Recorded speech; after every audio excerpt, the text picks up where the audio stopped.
Hunt Club. Today I'd like to tell you a story about a dog of mine named Cabela, a great German Shorthair pointer.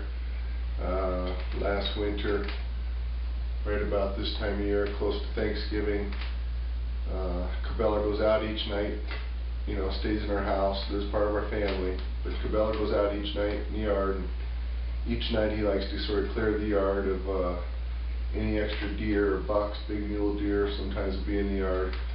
Well, last year, a particular night, there was a giant 6-point buck in the yard, and Cabela liked to do his little 3-degree alarm. And we opened the door, and I knew he was going to chase the deer. I didn't know how big the deer was at the time, but a giant mule deer was out there.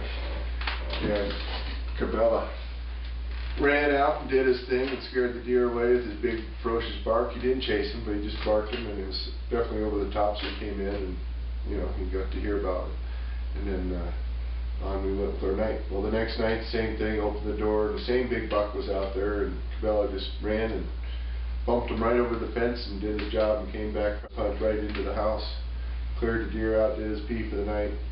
Well, the third night, I knew something was going to be up there, and sure enough, that same deer was out nibbling the very last of our apple tree, the apples off the apple tree out there.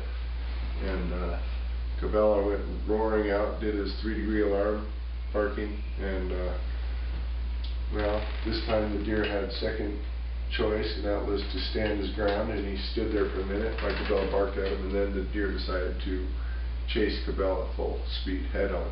Head down, giant big buck chasing Cabela, the little German Shorthair pointer with his tail between his legs, his little bobtail, all through the yard, this way and that way, and finally Cabela came back running, speeding towards the door of the house where I was standing watching this whole episode, and Cabela came running right through my legs into the house, and scared as could be. Well, I look up and there's that buck. He's not slowing down. He's coming into my house. I got some double glass doors there, and I had to just make myself real big and scare the deer away at the last minute, but I thought he was coming into the house.